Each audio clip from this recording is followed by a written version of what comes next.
And then there was this one time, and this was like the biggest thing for me to get over, was I could not for the life of me speak into the mic. I could sing, but it's like when I went to speak, my voice changed to where it sounded like I was from a different country. I didn't pronounce anything right. And usually I got so terrified that my mind was completely blank. So there was this one time I was like welcoming. It's like, hey, welcome to Seacoast. We're so glad to have it. Like, just started speaking gibberish, and I just like backed away from the mic. And I think I was still talking while I was backing away from the mic.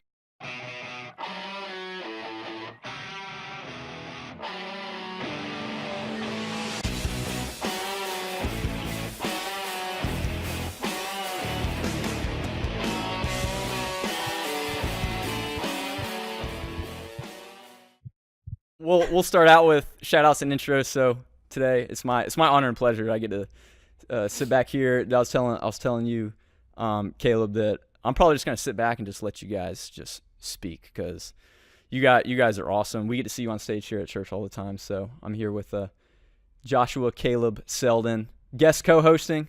Thank you again, man. And Caroline Faith Collins. I'm going with the middle names because I feel like that's important to you guys' stories. And I was making a joke with you about the JC thing, and you laughed on the phone because that's like your initials and close to home. But then I realized later you're in church all the time, and you probably get that joke all the time. And I felt like an idiot. JC's my initials. It's not quite as common as you'd think. Yeah, it does happen a lot though. Yeah, and then I love that your middle name's Faith. So you guys are awesome. You're worship leaders. And Caroline, we get to hear your story. We get to feature you. And you are 21 now. Yep. So really, yeah, dude, that's what I said, it happened. Bro. Wow. I grew up. Caleb. Just the other day, I literally thought she was like 17. Well, okay, so you know how like you thought I was 19. Like last week, I thought you were 17. So you know how I don't know, like you have like nieces or nephews or something, and they're like babies, and you just always. So this is gonna be weird. I don't see you as a baby, but like, it's really strange. When I moved here, I guess you were 18. 17, 18, something like that? I think I was 17 when you moved here. Yeah, because you were still in custom and stuff. Mm-hmm. And you're 21. Wow. I know. Yeah. Time flies. I know. It's it crazy. Does indeed. You've been on stage, so I feel like your worship leader years and your musician years, kind of like dog years, make you like 42. Because seeing you on stage, I think since I was, early in college, which was a little while back now. Maybe later in college, But thank you guys so much for hopping on. We're gonna hear y'all's stories and your encouragement. I know you have so much to share. You're on stage all the time, Caroline, and obviously you too, Caleb, with your role, and you get to encourage and lead people in worship, especially youth. And I see your passion in your heart. And more than anything, I want to thank you for what you do, and love this opportunity that I get to hear more of your story. Others get to hear more of your story, and So first, I want to start with the shout-outs and the thanks for helping us set up. Got to thank Seacoast Church, where we're recording here from. My home church, since I've been, forever ago, and where you currently lead, and Caleb, where you've led. And, want to thank the church. Want to thank Brian Crittenden, a.k.a. Dugan, and the custom team, always being open and willing to let us, contribute and use the facilities, where it makes sense and where we can. And love the facilities. We got the backdrop going here. And it's awesome. So I want to thank them. I don't know, give a random shout out to the band Ghost Inside. The Ghost Inside. I was listening to them today, and I'm like, I'm just gonna give them a shout out just because. Yes. Heck yeah. The Ghost. Yes. Caroline, you like the Ghost Inside? I didn't even know They're you good. listened to the Ghost Inside. Heavy metal, heavy music. Yeah. Dude, I'm all about it. Okay, dude. I saw the Ghost side note. I saw the Ghost Inside. Man, I saw him in Baltimore at the Baltimore Soundstage. When I was living in Northern Virginia. And I think they opened for The Devil Wears Prada. Yeah, let's see. That may sound right, because I saw them here in Charleston, actually. Oh, really? Yeah, I saw them. I don't know, 2 years ago or so. So they played, the song Between the Lines? Yeah. Yeah. So they played that song. I think it was like the last song that they played, and I think I lost a shoe on that song. Like I think it just. Dude, that is heavy crowd surfing. Seriously, right there. I think I lost like we were all jumping around and stuff, and they did that like, "What do you stand for?" part. Oh man, then it and breaks like, down. I'm just flailing around, and I think a shoe just like I lost it. I'd like to walk the streets of Baltimore back to my car with like one shoe. Dude. That is fantastic. It's gross. Dude, that is awesome. They're gross. so good, man. I love that band. Yeah, so just got to give a shout out to them, man. Yeah, I've been- hey. Shout out to John Maxwell. Been reading Those one of his dudes. books lately. He's awesome. Who else can we give shout outs to? Y'all have any shout outs? Hey, Cole Collins Music. Oh, come on. That. Come on. So Yeah. that's your bro. Right? Yeah, that's my brother. Play with him all the time. Got a couple shows coming up. One in Savannah, one in Royal American on Nice. the 18th. Nice. So, yeah. Playing gigs, and you're playing with them? Yeah. Solid. A few of them I'll be playing keys and synth and vocals and all that. So, Y'all killed it at the music farm the other night. I That guess it was was so fun. like 2 weeks ago. yeah, I think like two Yeah. weeks. So much fun. It was really fun. So loud. Uh-huh. Loud. Yeah. Dude, that's the only volume at the music farm, man. So that was this is the first time I'd ever been to the music farm. Seriously? Had never been there What? before. Yeah, I've lived here almost 4 years now. Had never gone. I've been to the music hall. Dude, call Like me a up if you go to the ton. farm, man. Especially if we got the same taste in Place music. is Yeah. great. I My saw. bro works there. I saw. McLean? Yeah, he runs sound. Really? Yeah. Was that him that was running sound that Mhm. night? AKA, we got the hookup. That's crazy.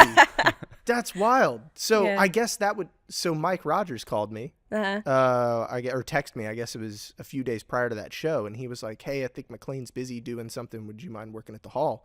And then he told me like the hours, and I was like, "Whew, that's a long No gig, man." kidding. It's like 11 a.m. to like 1:30 a.m. I was like, "That's a long Yeah. gig, man. I don't know That's if I can do crazy. that." I know. And then you got to go to Waffle House, so it adds another hour and a Oh. half. Of course. Ugh. Yeah. Ugh. There's no other food. Don't shout out. That is an Waffle House. inappropriate response to Waffle House. Look, man. I'm not saying go there for breakfast. That's weird. I'm saying go there for the 2 a.m. dinner. I wish I could still do that. Oh, it'd be so I good. can't. I'm not saying I do it on the reg. So why can't you do that? Yeah. Do you just, because like you don't want that in your You're body? gonna cut this out, but because I get this, man. There it is. Yep. There it is. Yeah, we'll definitely cut it out. Yeah. Don't cut it out. Just bleep it. I know a lot of this is gonna be cut out, so Leave it Because I as get the beep. leave it ambiguous. Yeah, exactly. Wait, what does Waffle House do? I don't get it. okay. The beep. Oh, yeah, that makes. Yeah. Awesome. Well, cool. Any other shout outs? Hey, shout out to my mom, man. I talked. Jay. Yeah, man.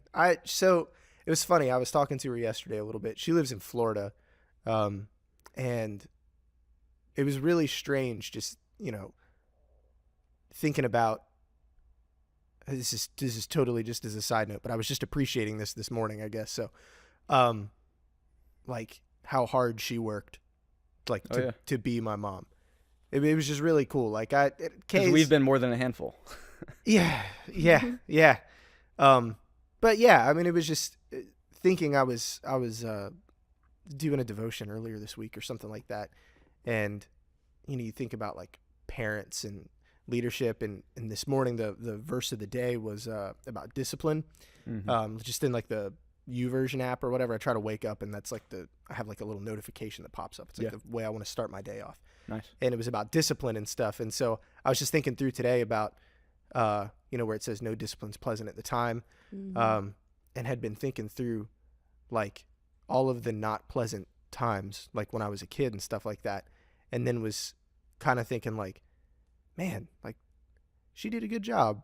Like not that I need to think that, but like, I just want her to know that. Like she did a really good job. Like I'm like a happy, somewhat productive member of society. So like, I was really grateful to her for kind of sticking with me. Yeah. So that's, there you go. Well, there's another thing that I love about extending appreciations almost just as much for the giver than the receiver, True. Sometimes a lot of people in the military have recognized that whenever people like thank them for military service, it's thanking them, but it's also to the person thanking literally feels like they have to. And so you should never be like, no, don't thank me. Just be like, well, thank you for the appreciation, Yeah, most definitely. Solid. Well, other than the little bit of introduction that I've given as worship leader, Caroline, would you mind just starting quickly, brief? Hey, what more do you do? What more awesome things? How many millions of people in the world now know you? Oh gosh. How many billions of people have you No. been on stage in front of? It's more Billions. like Literally every single. How many dozens of people? Been in know front me? of tens of people. Many multipliers of the world's population. Oh no. No, I'm really just here. I did go to the worship school, 10,000 Fathers, but Yeah, we're gonna talk some about that. I yeah, want to know more. yeah, it was an incredible program. But yeah, I've been singing here. Really, I'm kind of in the shadows with just hanging out with my family. That's like what I do on a normal basis. That's really how I worship technically. But as for like music and everything, I write, record my own stuff along with my brother. But I didn't know if you had like a specific thing you were asking for. Yeah. Well, just kind of overview introduction. So, and you're on staff. Do I I'm call not. you staff? Okay. I'm not on staff. I'm technically on contract, so Gotcha. I do work here. But yeah, it's based on events and weekends and all of that I'm here. So yeah, I've been here for about 7 years now. Yes. think. So back to what we said. So you started here when you were 14? I was 14. Yep, 14 years old. So I remember I was like, whatever, like in college or whatever. And I'm like, is that Taylor Swift on stage? Oh, No God. joke. I was like, That is a very short Taylor Swift. whatever. I mean, it was from a distance, but, Yeah. but no, literally, I was like, holy smoke. So, and your voice is incredible. I mean, it's been Thanks. incredible since, whatever. So, hope that you continue to do what you're doing, and really excited to see where it goes. So 14, man, shoot. And you were like on the main stage at that age? So or how'd that start? I started out in the Zone, actually. We used to have, I don't know if you remember this at all, but we used to have like middle school in the Zone upstairs. In the Zone. Yeah, that's what it was called. And we had our little band, and it was like the same people every single week. We had Robert Knight and Jordan Piontek and all of them. And we started out there, and then the first time I sang on this stage was a student takeover for a First Wednesday. And I think I sang Oceans. And Nice. like many people, There you that go. song had touched me significantly, speaking about faith. So I was like, oh, I understand. But then it was funny because that song, of course, was taken, and that's the only song I sang for like 2 years. They were like, oh, Caroline will sing Oceans. Yep. Oh, she'll sing it again and again and again. Yeah. So, Yeah, that hit. That was like the most requested song for a while, it seemed Oh, for like. sure. And rightly so. I mean, it's really incredible. Yeah. But yeah, that was extremely nerve-wracking. I used to have the most intense stage fright, which you would never think, and people are always shocked because I was not confident at all, and I was very, very timid, not well-spoken, and most people think like, oh, if you're on a stage, you're well-spoken, you're confident, you feel good about yourself, and you can kind of step forward in your talents and perform well, but that was not me. I had to learn that from the beginning. Well, rightly so. You were 14 or 15. I mean, Yeah. just getting up on stage, that in itself says a lot. It says you're willing to get better. It says you're willing to risk, Sure, definitely. any embarrassment that may come out of it, which who really cares anyway? Absolutely. I mean, It is a blessing to get your pride broken. It is awesome. that's an interesting perspective. I like it. Yeah. Along with that, I'm just curious, what is your most embarrassing moment? If you're wanting to share it. Oh, man. Don't worry, we'll edit this out But there's so too. many. We'll edit this out too. Just keep going. No. I have a Wink, few. wink. The first one that comes to my mind is that one weekend on stage, I was singing like one song, and I was still young. I was like 16, and Martin was leading with us, and I tripped over his acoustic cord. Oh, like nice. fell. I fell. You fell in the spirit. And it was Yes. in response time, when we're all like coming up front, like it's about to be the It's spiritual like a moment. I was like, slow whoa. Just ate it. That love was it. great. I love it. And then the spotlight cuts on. And then there was this one time, and this was like the biggest thing for me to get over, was I could not for the life of me speak into the mic. I could sing, but it's like when I went to speak, my voice changed to where it sounded like I was from a different country. I didn't pronounce anything right. And usually I got so terrified that my mind was completely blank. So there was this one time I was like welcoming It's like, hey, welcome to Seacoast. We're so glad to have it. Like, just Spaghetti started bastard. speaking gibberish, and I just like backed away from the mic. And I think I was still talking while I was backing away from the mic, just pulling it down. And I just started. It's like the that song. girl in that acapella movie. Oh yeah, Pitch Perfect. Yeah. It's like always whispering. You just kind of go back into the darkness. Yeah, I'm sure there's more, but those are the two that come to my mind. Oh yeah, That's awesome. Well, it's great that you can laugh about it too. I mean, that's the heck thing. yeah. Like, Yeah. that's hilarious. I mean, it's even, kind of going back to the discipline thing. It's almost like a weird version of discipline that we have to endure sometimes. Like Most go through definitely. because no one plans out the embarrassing moments, or whatever, unless you're, really asking. So absolutely. it's almost and then you get to talk about it. You get to laugh about it. It's great. You didn't get fired, I guess. No, I got. They some, were probably like, "What was that stunt you tried to pull? It was kind of off-putting, but it kind of worked." Sound like speaking in tongues. What was that? Yeah, were you just like absolutely absorbed into the spirit? What was going on? Yeah, got slayed. that's what that was. Yeah, absolutely. Well, it's the great thing about Seacoast is that you have so many people that'll like kindly critique you and like they Yeah. want to make you better. Yeah. Yeah. But it's kind of your choice of how you take it. Like you can either, be like, oh, don't tell me what to do, or I don't Yeah. want to grow, or whatever. Or you can just be like, oh, you're totally right. I'm gonna try that next time. For sure. And it's really, really helpful. Yeah. If you want to become better, you got to be open to criticism. Yeah, most definitely. And sometimes you don't even get the criticism in the best way. Not everyone that's It's that's a true. skill in itself. Not everyone, even though it may come off-putting, Mm-hmm. they may not intend it to be off-putting. They just may not have that great skill yet of critiquing with Right. love or Yeah. maybe they were just having a bad day. So Yeah, you never know. but yeah. It's your choice, kind of how you take it. Yep. Yeah. Absolutely. And then just a quick intro for you, Caleb. I mean, you've been here for years. I got to see you on stage at The Well, which was the college in 20s, Mm-hmm. for years, I guess. And I think y'all led together for a while. A little bit. And then yeah. A little bit, yeah. And then now you're at, I think, Awaken Church. Am I shouting out correctly? Yeah. So I left staff here so I'd been teaching at the school, at Seacoast School of Worship, for a couple years. And Seacoast merged with Southeastern University. And, with that comes a lot of accreditation and comes a lot of like the requirements from the school itself. Yeah. As a governing body to kind of make sure that, teachers have things like master's degrees and all that kind of stuff to teach at like the college level, which I do not.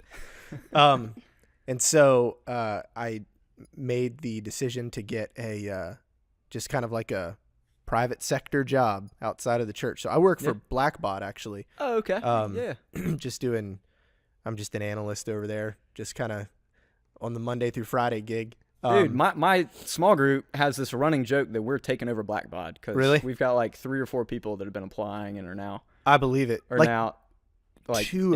2 of 3 of my bosses, like big bosses, go here. So, I can't really like call out of work or something like that and then come here and lead worship or anything. Yeah. But so I started working there, and then a good buddy of mine, Andrew Kerr from Awaken Church, he's the worship pastor over there, married Emily Hoisington. Yep. And she's been on here. Yep. So she introduced us one night at the Well when Brandon Bowers, who was their pastor, came to speak. And then, we kind of met and got to chat, and he just kind of loved the Well and the way it flowed, I guess. And so, he was like, well, hey, love to get together and just chat about like how you guys do things and all this stuff. And I was like, I'm happy to do that. Largely we just do whatever they tell us to do. Like the cool thing about being at Seacoast is you are surrounded by people who are like way better than you at like everything, which is a really that's a very important place to be. I don't think you ever want to be anywhere where you're the best at anything because it stunts growth. And then from that just comes a lot of I think ego just kind of gets built into that. Yeah. And so the cool thing is anytime Kerr would ask me a question, I would be like, I don't know, but I can call somebody and they can figure it out. You got the network, you got all the answers you need, just maybe not up top. It's just a lot of just kind of being a conduit and stuff like that. So we started talking, and they got to the point where Kerr was getting ready to get married. And so he was going to be taking a lot of time, obviously to prepare for his wedding and all that kind of stuff. And so all the push-ups and everything. Yeah, right.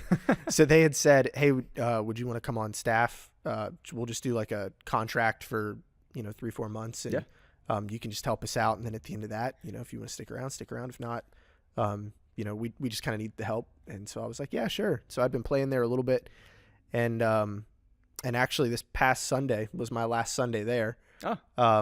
We had kind of gotten through that season where Kerr was getting married, and there was just a lot of like things up in the air and stuff. There were some cool systems that got put into place that they're using, and that I got to learn a ton from another church that is that has the drive and the passion and all of the incredible markers that you would want in a church, but it was just a bit smaller than here.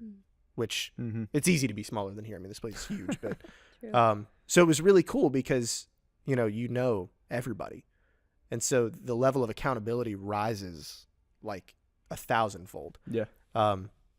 It's interesting how that kind of works. You would think, as things grow, accountability grows with that, but in truth, when things grow, it can be really easy. There's a lot more places to kind of hide, and there's a lot more places to isolate. And so when it shrinks back down, you're really, there's visibility into everything because there's nothing else to pull anyone's attention away from anything. Yeah. So I got to hang out there for a little bit. Glad to be kind of coming back to Seacoast and, going into a season where honestly, I've been leading worship for 10 plus years or so. And I just want a season where I can just grow and receive, and be poured into a bit more. So my girlfriend Kay and I, we're going to be coming here and just kind of just being in church on the weekends. I think it's important to, there's no there's no bad whatever. There's nothing like that. But honestly, it's just a season where I'm like, I just want to grow more. And I feel like I can do that better just by just attending and just receiving and kind of listening. Yeah, sometimes you just got to recognize that. It doesn't mean the end of anything. Just means you're entering a new season. So, and I love too that, I mean, as granted, we are a church, Weekends of Church, there's all these other great churches. I love that we're able to, kind of be fluid and get poured into by multiple churches and campuses, and because we're all really one body. And I love that. I think we do a great job of not getting, competitive in an unhealthy way with churches, and not having, quote unquote bad blood, because no one wins, even if you feel like you're right about it in any situation. No one wins in that case. So I love that you have that healthy dynamic with multiple churches. I'm just too stubborn. I don't want to miss a Sunday morning. I can't. I want to go to other churches. I just can't. I'd be like I'm missing out on something. So one day I'll probably experience it. So Caroline, we want to get to know your story a little bit. I mean, you've been leading worship since here at an awesome church. And church isn't the whole story to your musicianship. You're with Colt Collins Music and all this other stuff. So I'd love to hear that dynamic as well. But you've been leading worship since a younger age than most people.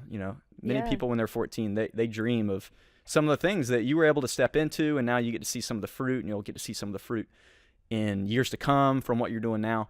So we want to maybe first just ask, how did you even get plugged in to some of those initial opportunities, and or what came first, the worship school or the interest and then the worship school? What were some of those early days and experiences like? It was definitely not an interest of mine to be a singer. I was homeschooled. I did homeschool choir, and that was How long are you homeschooled? Like K through 12? All the way. K through 12. Wait. Oh my God. All the way. How is she talking in public right now? Wait, what exactly. is I just have a question. What is homeschool choir? Wait, you said homeschool choir too? Is that just like you and your family? You and your brothers like in the living room? Okay, believe it or not, you guys, made the team. There are other people that decide to homeschool, and they are perfectly normal. Okay, so it was like a group of homeschoolers. It was the neighborhood. Yes. Okay, so homeschool choir, it consisted of maybe like you recognize that. 30 kids, and some of them were my friends in the neighborhood. I don't really know how I got plugged into that, honestly. I was there. That's all I remember. Right. Maybe I got knocked out. I don't know. I know. Oh my Just went to school one day and then they told me to sing. There I was. But yeah, I did that, and that's where I learned like a lot of the fundamental like harmonies and just how melody worked, and like basic theory of like why music is music. So I was in that for probably like 3 years, but I was super terrified to sing in front of people. And all 3 of my older brothers had gone through Seacoast, played drums, guitar, led. He'd done the whole 9 yards. And I wasn't really interested in coming to Seacoast. I had been at ECBC across the road. Oh, yeah. That's where I grew up. Yeah, another great church. Yeah. And all of them kind of like migrated over here because it's, more like youth driven in some ways. Sure. But Cole was the one to come to me. He's like, you need to audition at Seacoast. Just like push yourself a little bit and try something different. So I auditioned, and it was funny. The audition process was like, I think I sang half a song in front of Robert while he was trying to play acoustic, and I was like off tempo completely. So it was a really weird audition, but he ended up bringing me on, and that's kind of where I started. And yeah, the interest just kind of grew. I started seeing how worship isn't just singing songs, but it's actually like a state of being. And I think Robert and April Knight taught me that. Yeah, maybe speak more into that aspect, because for some people that's a totally new concept. Even the concept of worship is totally new.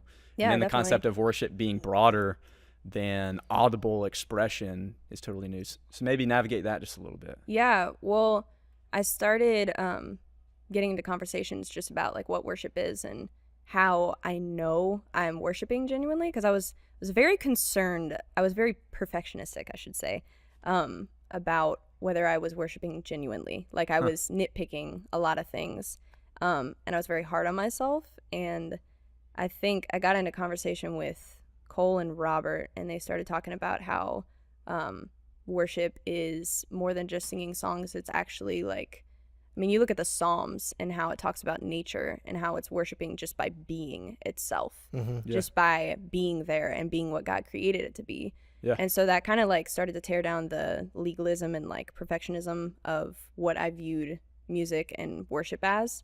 But yeah, it's so not just singing songs or getting up on a stage and having like a worship service. It's actually your first thought that comes into your mind and what you do with it. It's actually like what you think of God or what you do with the smallest act, like washing the dishes. I mean, there's this, I think his name is Brother Lawrence. I read a book about him, and he was the most worshipful man I've ever heard of in my life, and he would just make everything that he did an act of worship, and it was actually just like a state of mind he would put himself in. Yeah.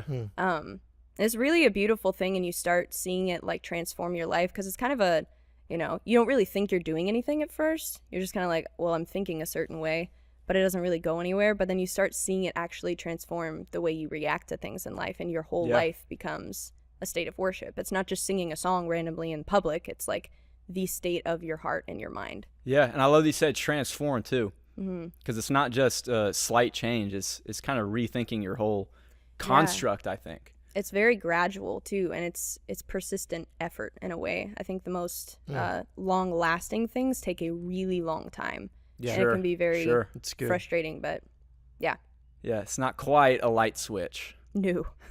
Your decision, though, you can make a decision overnight, but you can't achieve the results overnight. Yeah. You can make that decision to start trying to understand and start trying to express worship better. Yeah, I love that. I mean, I tell my youth group, I mean, I feel like I'm always in some sort of a state of prayer. I mean, only at the end of the day, I've been intentional for the last 2 years or so to like get in a physical posture of like bowing and praying at night for a few minutes. But other than that, I mean, that's a very small portion of my day. I mean, we just can't literally like stop what we're doing. Hey, stop what we're doing, and just start, praying or whatever, and what that means for everybody. But you can always be in a state of prayer. Most definitely. And I think it's interesting for me because I looked back in a journal from like a year ago, from before, or I guess it was over a year ago. It was before I started the worship school. But I really needed the like stop in my day to actually have solitude where I was completely alone and just with God, like that pursuit of intentionality with God, to be able to live a busy life but still be in that like peaceful place and that worshipful place. Because I think a lot of times we do try to do it the other way around, where we're like, I'm just gonna go through my busy day and accept 1,000 things onto my palate, but I'm going to keep a peaceful mind. But I almost don't think it's possible for most people. If you don't have like a discipline at first and like make yourself slow down and simplify your life so that you can gradually have a busier life and then be at that peaceful place, I could have never done it. I think some people could, but I definitely couldn't have. Yeah. I at least like to start my day. I mean, we talk about the quote unquote quiet time and all that. You can call it what you want, but I at least like to start my day. You know, my optimal start's like drinking coffee, you know, doing some reading and reading the Bible and all that. And then I'll usually read another, you know, a little bit of another book. But it's so powerful, I found, to start your day like that, even when you know you have some things to do, but you have a whole day. But whenever you start your day, you know, with your certain, you know, priorities to, you know, spend your time with the Lord or spend your time with reflection or whatever, I think it trains your mind that you have an abundance of time. Even if you're only spending 10 minutes. If you start your 10 minutes giving as opposed to spending, I think it trains your mind that there's an abundance of time. I have all that I need. Doesn't mean, I mean, I'm a pretty, like, I move pretty quick. I mean, but I still feel like I have an abundance of time. I just like to move quick. At the Citadel, you had to knob walk. I don't know if y'all know. You have to. Sometimes I get caught. I still knob walk. It's kind of embarrassing. I'm like, I got to stop walking so fast. Oh my gosh. But still, I still feel at peace, even though I may be moving quick. Yeah. Because I start my day with abundance. So I love that. It's such a beautiful thing. Yeah. I think it's interesting. One of the things that kind of, you have those like switch flip moments in your mind where something just doesn't make any sense. And then one day it just kind of does. Or God reveals something to you that makes this thing a little bit easier, this thing a little bit more difficult, but for good reason.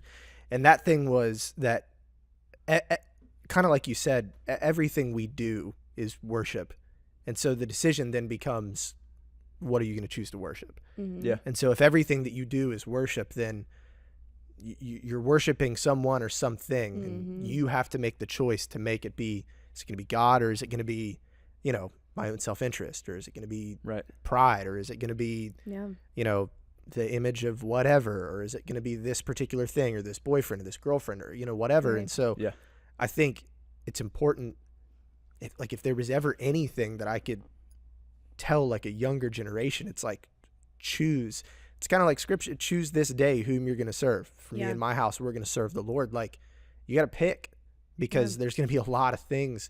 And so to know, you know, I love how you were talking about kind of going and looking back, you know, a year ago or 2 years ago and reading all of these things, and kind of, it's important to kind of like to do that so that you can mark yourself a little bit, to kind of go, oh, I feel like I've grown in this area, but for sure, gosh, a year ago I was still writing about this same thing that I'm like still having a hard time with. And so I think kind of even bringing it back to being here, this is such a healthy place, and because there are so many people, there are so many great ways to find help with some of those things, because you have, you know, your Julie's and Pastor Michael's and, you know, Craig Snooks and people like that, or Dan or Tara or Nate or whoever, who have, quite honestly, like, we get to walk on a pretty clean path because they've blazed it for us, right? Sure. And so I'm curious, you know, when you look back in some of those things, who do you have, you don't have to say who, but like, do you have like a go-to person that, you know, when you're finding areas of your life that are just challenging or difficult, like, do you have a person that you go to that, you know, you can just talk to about whatever? Because I think a lot of people feel sort of like there's like a stigma around that, about like just asking for help in certain ways, especially, you know, younger, you know, I knew when I was a kid, like, I so much pride being like, I'll figure it out. Like, I don't know, whatever. So, I mean, do you have like people that you go to, or do you have somebody that you like talk to about that kind of stuff? Yeah, well, and it's grown over the years. I used to really just talk to like Cole and my mom. They were definitely my people, and they still are. But I've seen so much growth in not being afraid to ask for help, or even just say something that's on my heart, instead of like keeping everything private. I think that kids nowadays are definitely more about having their people, their safe people, to talk about it, and if they don't, they won't really be honest. But I've started being honest just even to strangers, but even like people that I typically wouldn't trust with information, technically.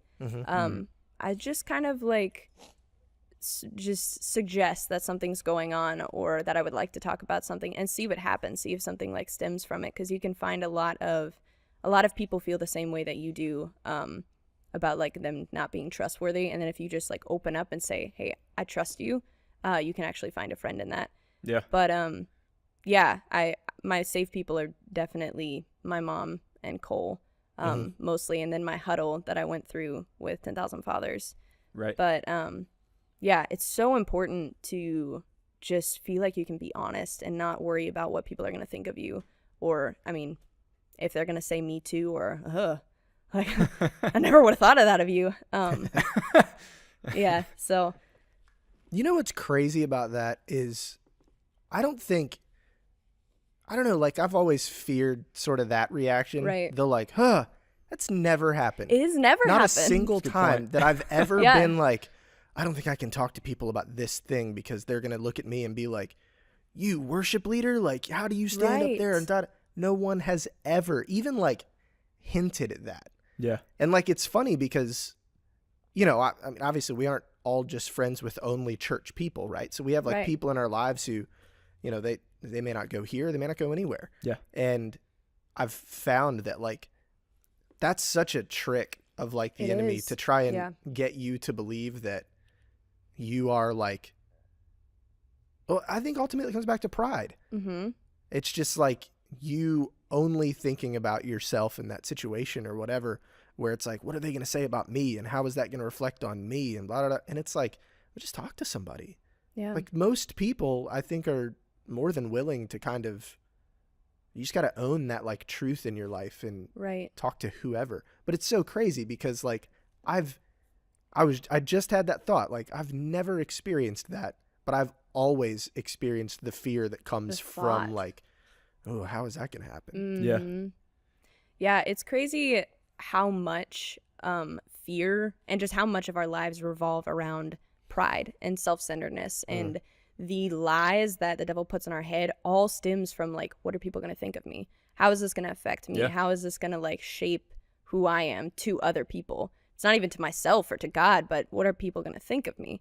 And it's such a freeing thing to like recognize those thoughts in the moment too, and be like, what am I worshiping right now? Like, what am I thinking of that's causing this fear in me? And I think too, like we mix up our ego and our identity a lot. Yeah, that's good. And our ego can very easily become our identity, because I mean, an ego isn't all a bad thing. People use it kind of like a bad thing, like it's like your pride or whatever. I don't think anything's much of an inherently a bad thing. I mean, yeah, but I mean, you kind of need your ego as like a young kid. Just for example, if you're a young kid and your ego has never been built up, like somebody's never told you you did a really good job at this, or you're talented at this, or you know, you are exceptional at something of some sort, and you go through your life and you like miss something, like a fundamental growth factor in your ego, you'll be missing something as an adult, and then that'll affect you later on in life, and then you'll have like an unhealthy ego essentially. Yeah. But if you recognize the things that you need and then you go about it in a healthy way, this is like a rabbit trail, you'll be able to like react to things like fear, or talking to someone that you're afraid to, like tell them what's been going on, and not be so terrified of it. Yeah. Because you won't be acting from an egotistical standpoint. You'll be acting from like, I know my identity, I'm secure, so I can talk to you about this without being afraid of my ego being broken. Yeah. Yeah, I love that. And then in a minute, I want to know more about the school you talked about, but you mentioned fear, because fear is such a big thing. Yeah. And ending fear, I think, would end most of the problems that we face individually and collectively. I mean, just be fearless. I mean, you have nothing to lose, really. In pretty much any situation. I mean, you might think you have something to lose, you know, reputation or whatever, but if you're acting honestly and genuinely and authentically, and with who you believe you are and created to be, then there's really nothing to be afraid of. You don't need to be afraid of a quote unquote wrong outcome, because you can bring glory, you can bring, to God, you can bring positive things out of the strengths that you have and the wins, but also the weaknesses and the failures. You can bring just as much good from those or more. Yeah. Right? I mean, in the moment, no one plans to fail or plans to lose or anything, but should that happen, as long as you choose not to quit and you bounce back, as long as you have that, as long as you've chosen you're not going to quit, you're going to press on. That's the only thing I think that defines being a loser, is if you lose and don't get back up. Definitely. As long as you get back up. Yeah. You still got ways you can go. I almost think that when we fear those things like outcomes, we're not even fearing the outcomes themselves. We're fearing the feelings the outcomes will give us. Yeah, for sure. Because most of the time, people just want to be comfortable.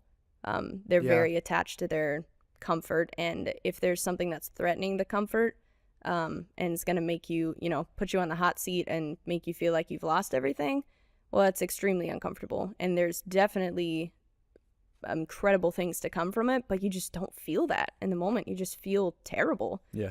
And I think more than anything, if you saw like the outcome once it was done and it had been turned to glory for God and all of that, then you wouldn't fear it as much. But you're not seeing that. You're just seeing how it's going to make you feel. You're thinking about the immediate reaction, not the long-term benefits even.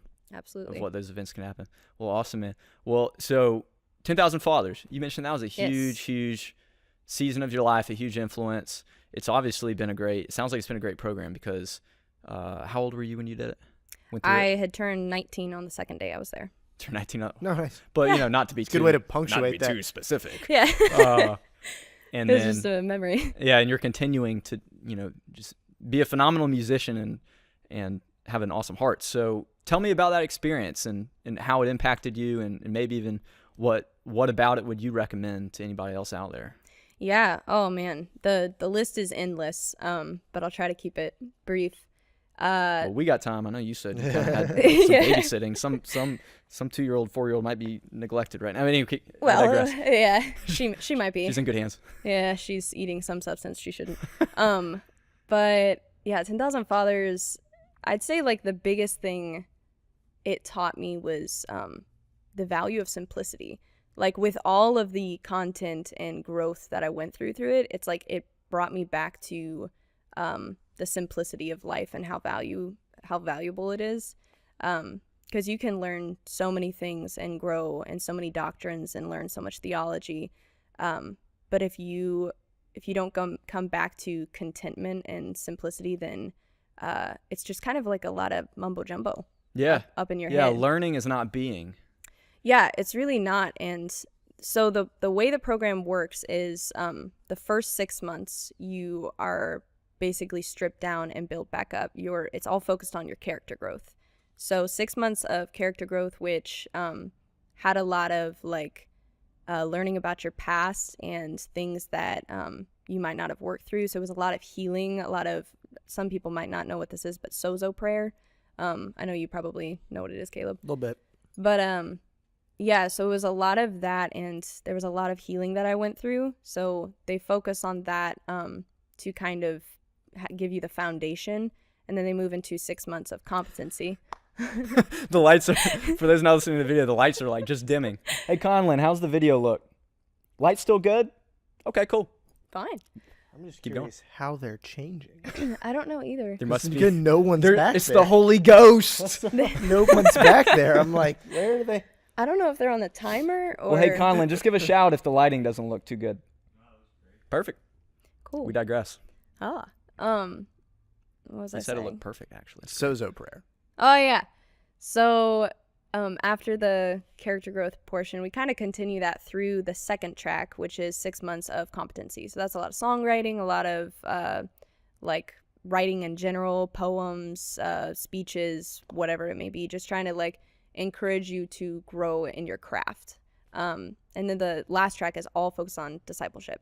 So that is about taking everything that you've learned, and the whole point of 10,000 Fathers, the verse, I think, is in 2 Corinthians, but it says that we have very many teachers, but very few fathers of the faith. So their point in this is to create fathers and mothers of the faith that will not just go and be really great people who stand on a stage and just kind of like hoard everything for themselves and like give a speech and leave, but that they will actually equip, give tools, and empower other people to do the same. That's awesome. And become disciples. So it's all about multiplication. That's their heart.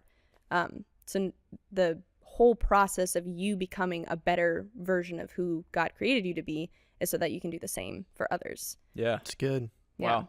That's good. What were, kind of give us a little bit of like inside baseball a little bit, but like, what's a huge thing that you learned there that was like crazy impactful that, isn't so complex that you wouldn't be able to like communicate it to another person, like in like 2 or 3 sentences, but like something that you took away that was like one of those, switch flip Maybe moments. like a small, profound nugget or something. Yeah. That like anybody who's listening could be like, aha, make a light bulb go off.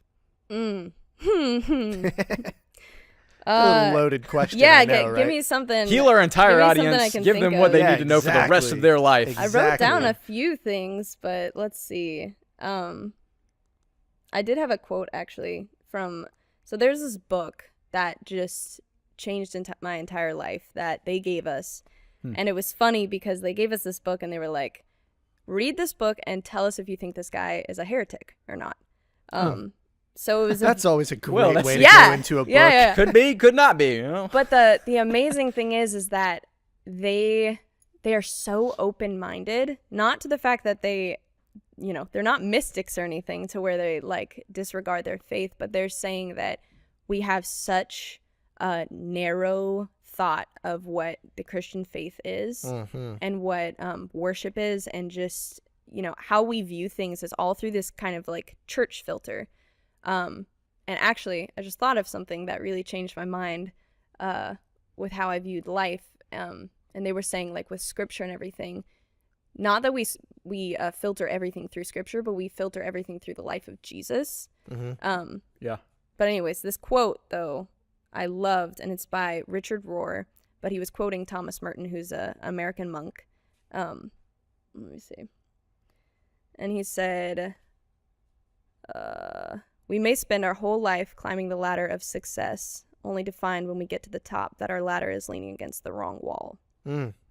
And this book was just incredible because it and the school, I mean, their heart, it gave us permission to be something different in ministry, not to like seek out your own like thought of what ministry should be or something to put a label on, but like to just be open-minded and like explore and not feel like you have to be a certain thing. Yeah. So I guess it just gave So me powerful. freedom in that way.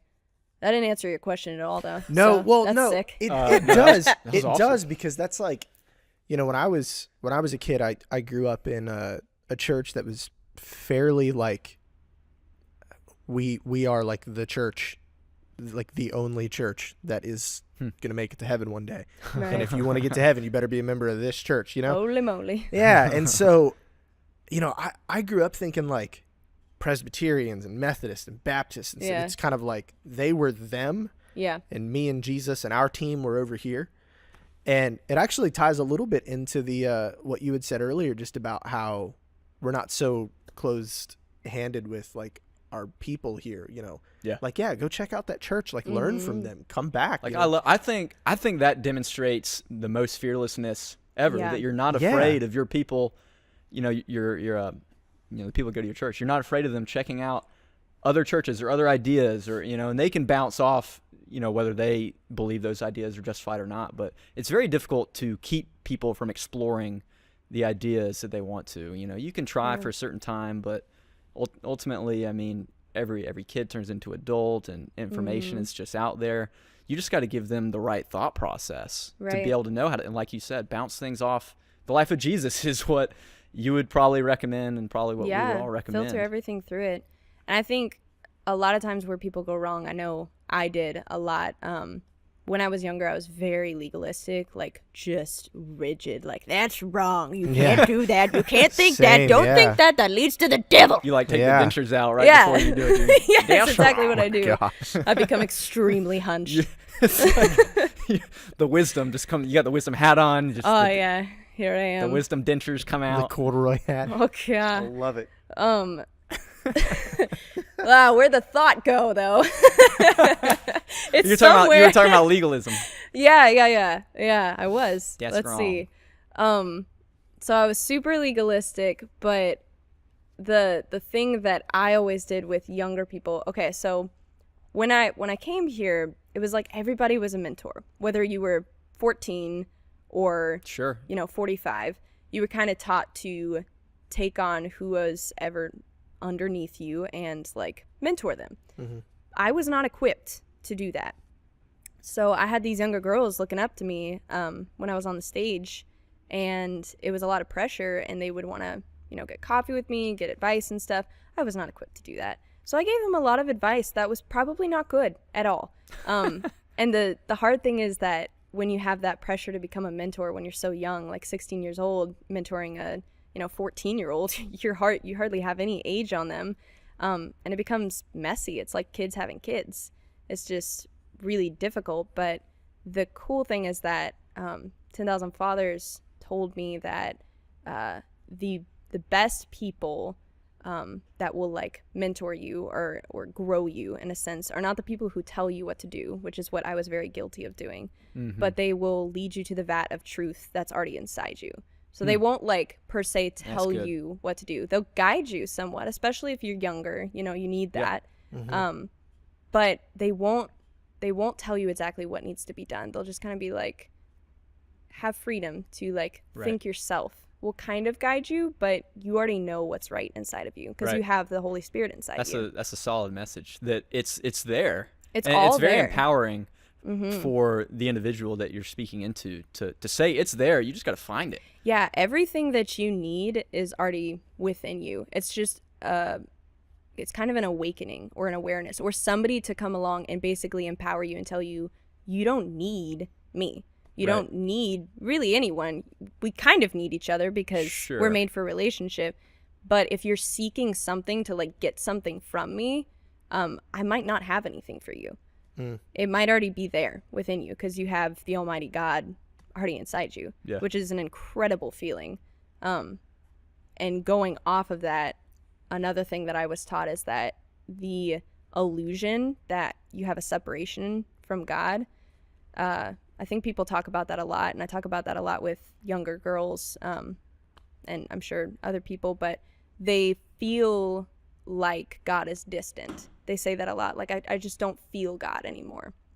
Or, they did something. I mean, sin can make us feel that way naturally, but I think that, and this is just a thought, but I think that sin is a tool for the devil to create an illusion of separation from God, because we're in the new covenant, If we believe in the moment that God is the mediator, Jesus is the mediator, he already took all of our sin, then whenever we feel that separation, all we have to do is realize that Jesus is the mediator. I'm as close to God as I want to be.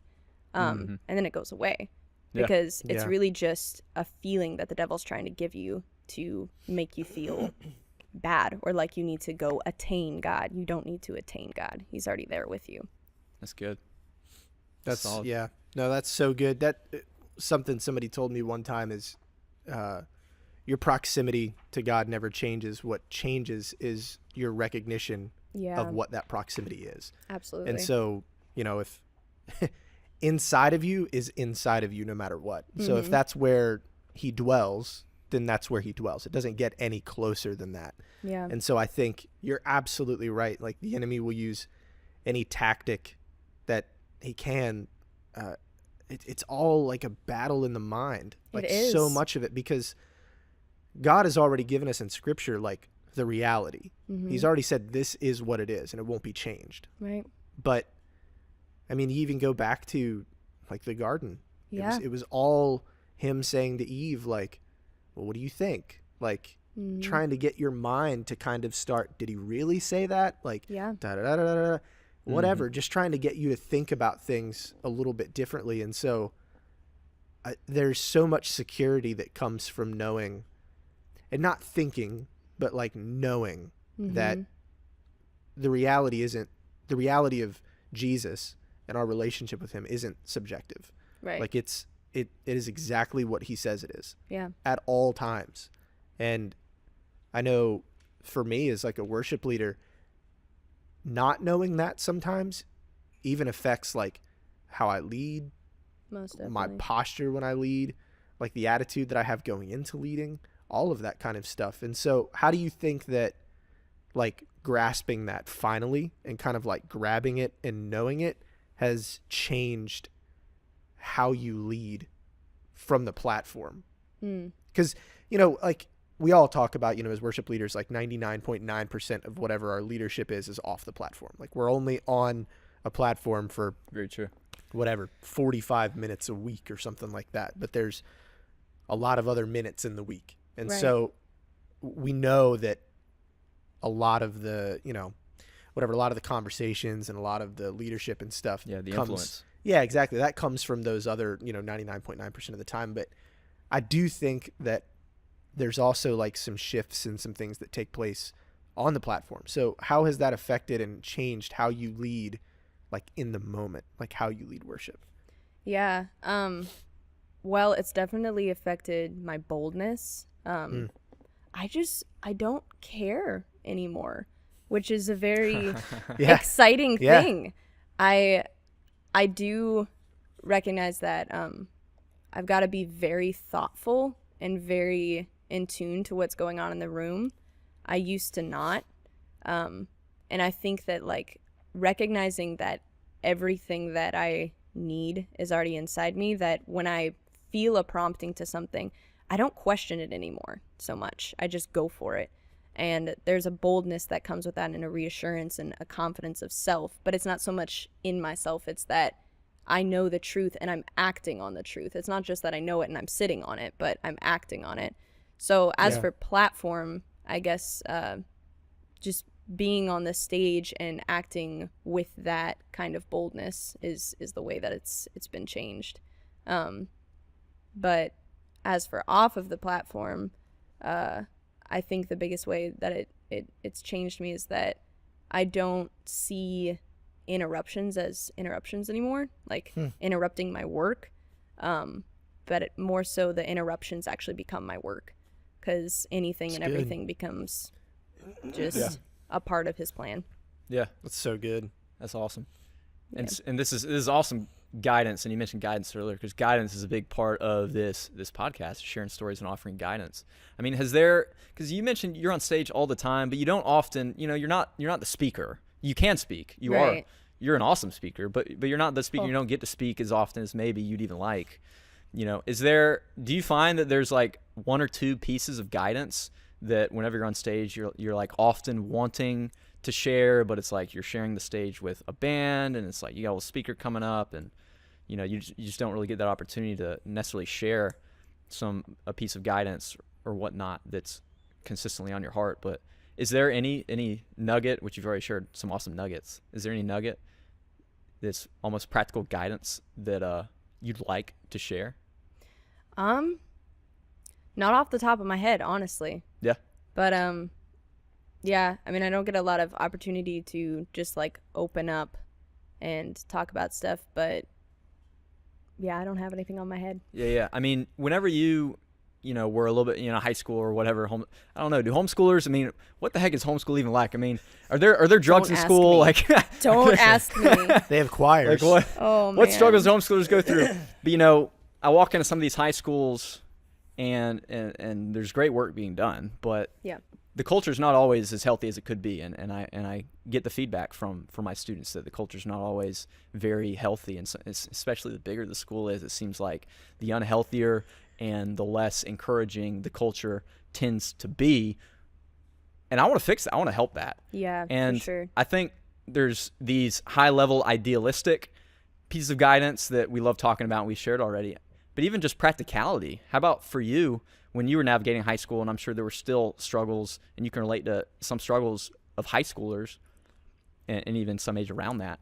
But even practically speaking, I mean, with technology and everything, are there any thoughts that come to mind where you're like, hey, Cindy, has anyone not told you that that's not the best use of your time? Is there any stuff like that you can relate to? Yes. And I think so often, like daily, about just the state that our kind of world is going into. With social media and everything, it breaks my heart how many people feel so horrible about themselves. A lot of girls, a lot of guys just comparing themselves on social media and looking at lives as if they're supposed to have that or they're supposed to look like that. And I guess the thing that I would love to just free people from is the feeling of like having so much going on and having so much to make themselves feel important. And I would just want them to know that it's okay to be simple. It's okay to not accept everything. It's actually really good to, because you have a lot more freedom to do what you really love, not do what you're pressured to do, or expected to do. Right. And you're also able to accept yourself for who you are, not who you're expected to be or who you think is cool, and then you try to be that. But I think we're in a state of kind of comparison and sponge-like activity. People are afraid of diversity and they're afraid of being themselves. And I would want to encourage all the kids of this generation to be comfortable in their own skin, and it's way harder to do than for me to say. Sure. But I just want them to feel that permission to feel like they can be themselves.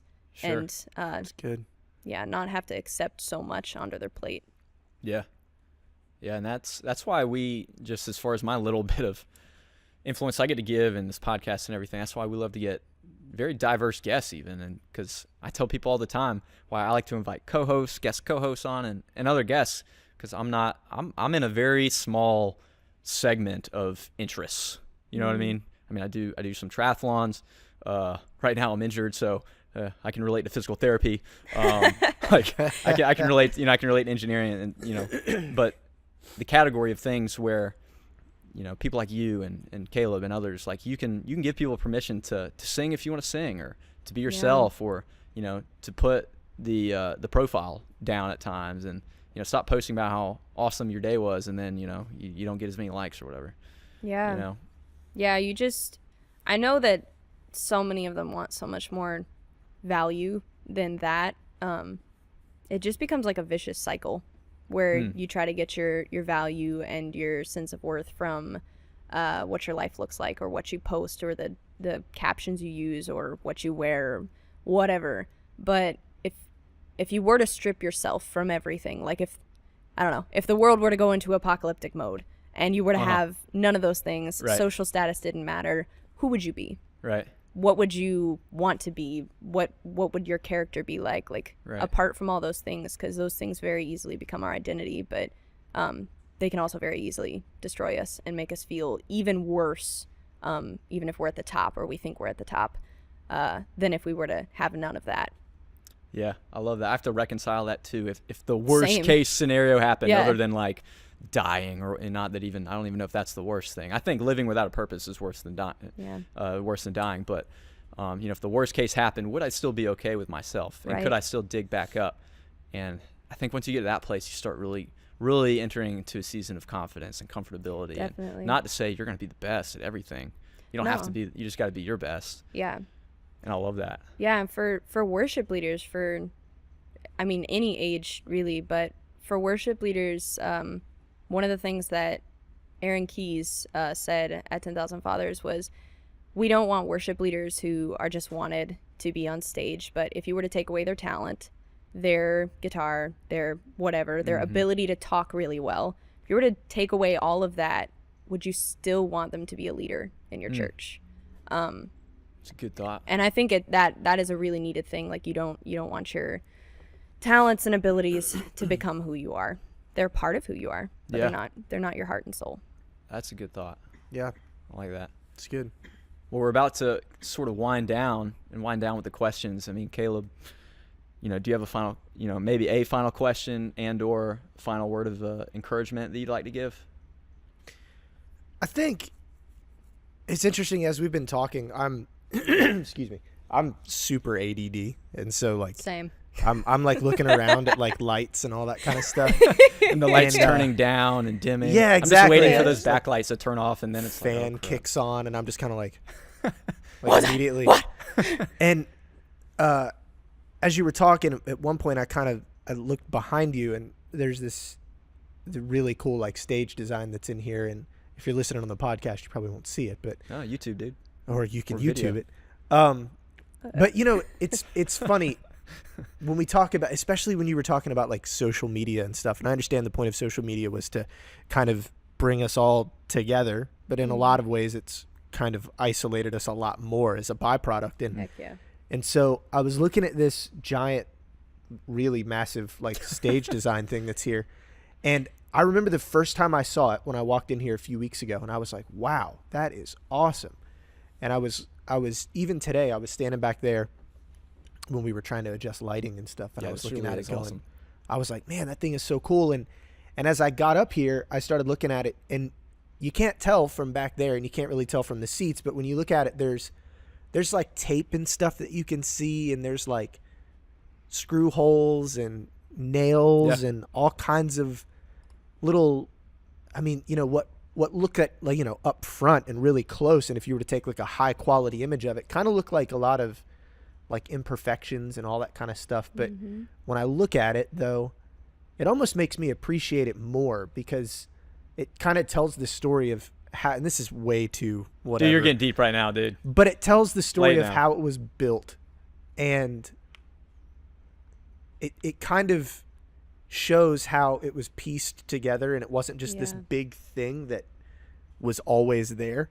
But I think if I could say anything to whoever's listening, it would be to really like not be afraid of letting the people around you see those cracks that you also have, and see all of those nail holes and screw marks, and something might be a little bit crooked up here, there's something that's off with this. Like, don't allow things like social media and stuff, like don't allow your highlight reel to be the only thing that people know or perceive about you. But like really, really be real with people. Yeah. Like to the best of your ability. Don't be afraid to be vulnerable. Don't be afraid of saying something that you think is going to be stupid. Like, live in the security of knowing exactly who it is that God created you to be, and that reality that we were talking about. Because, gosh, like, I try not to be like, old man as it pertains to like, why are you doing that? Being in like the youth these days with their social media and their Twitters and their Facegrams and all this kind of stuff. But like, but honestly, like there's the thing that you're comparing yourself to now will not matter in 6 months, a year, 5 years, 10 years. Like, what I promise you in 10 years, when you're looking back and you posted that picture of, these like new shoes that you got because this other dude got a pair of new shoes and you were like, no, I got one up him. Like, you're going to look at that and you're going to go, those shoes. And I know that because like a few weeks ago, I saw a picture of me when I was 18. It was 10 years ago. And the pants that I had on, man, just real big and baggy. And I was wearing like these Flojo flip-flops and like this bright yellow shirt. I had the puka shell necklace on. Like, oh, dude, I had something like that too in high school.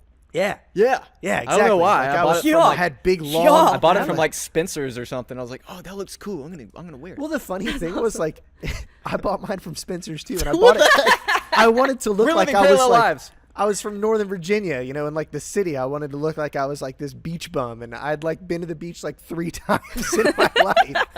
Okay, so, at least I live by the beach. Yeah. So anyway, I say all of that just to say, like, comparison is a form of pride also, and it will crush you every single time.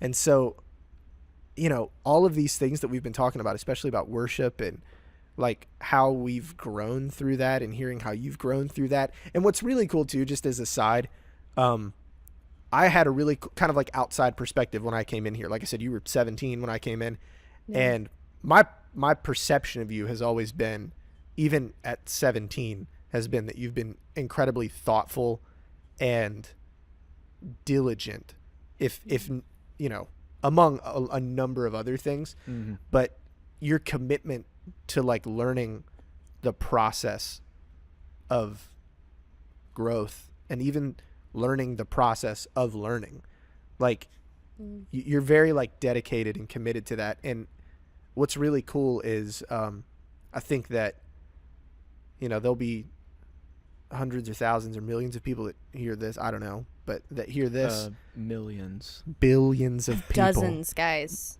billions world's of people. population times 4. When we go plant another well in Togo, we're going to just put a laptop with this running. Oh my gosh. It'll be on new continents. That's a good business idea. Yeah, right? Oh no.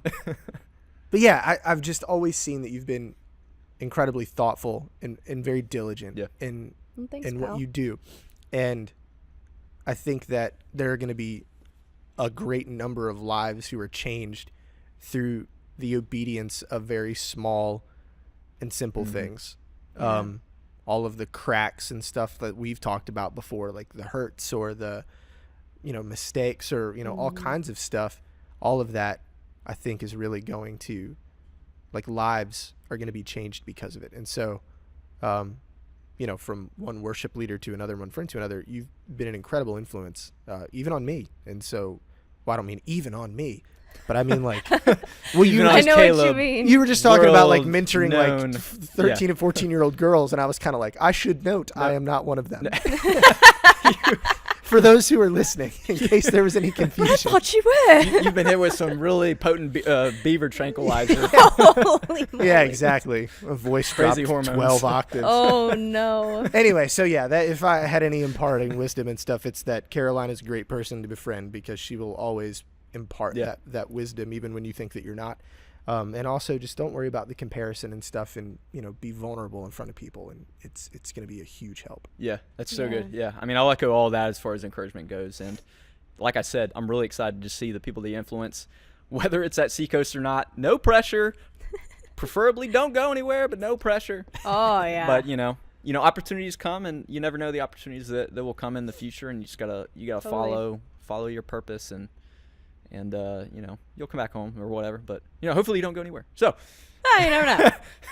I'm out of here. It's been fun going to That's retirement. also my favorite thing when you make voices. I know, right? That's why I keep doing it. I'm not very good, but I'm just trying to Oh, get gosh. Caroline to like. Well, Sonny, I don't know what to say. This is the first thing I noticed about you and your brother. Really? First thing I noticed about you and your brother was how like extremely kooky the two of you were, and I loved it.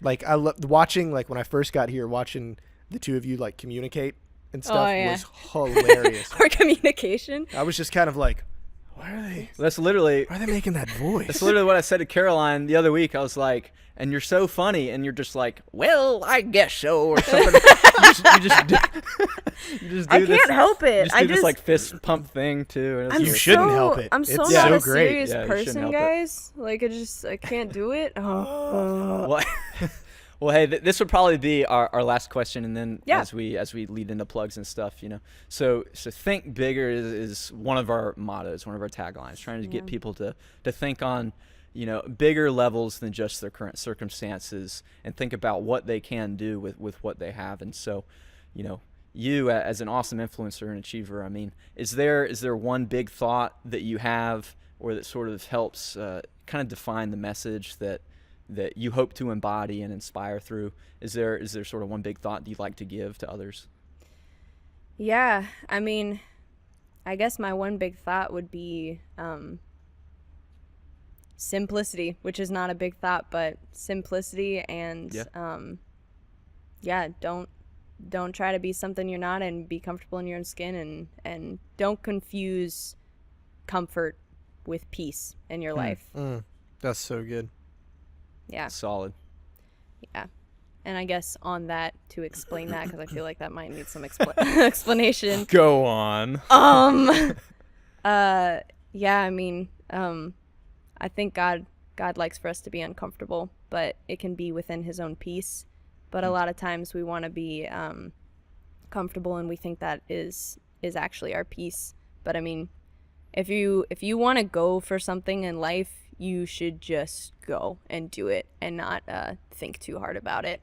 But yeah, especially if it's something that God has placed on your heart, and just go for it with peace, and don't overthink life. Yeah. It's definitely, yeah. Love it. Well, awesome. Well, I know you've got a niece to babysit. Yes. And as we go through plugs and where people can find you and anything that you may want to be found on, you know, I'll just kick off with, you know, the part that I hate the most, other than like stopping the podcast, is like giving plugs for our own stuff. So, hey, if you want to be on our mailing list, text GGP to 31996.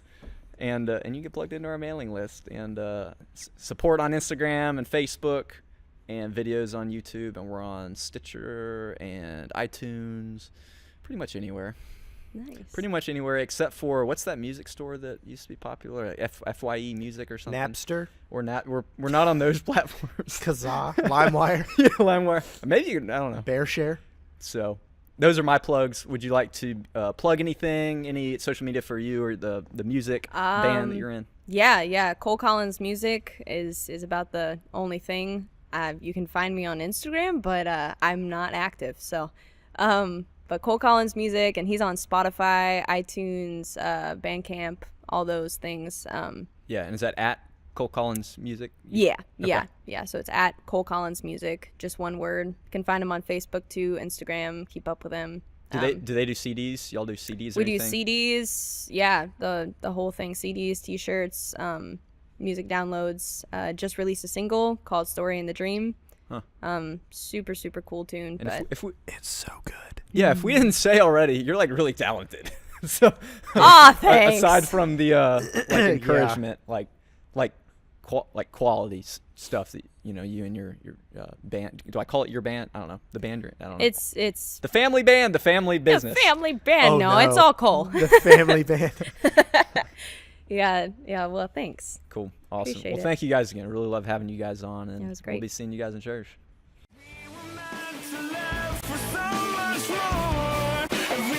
Our sound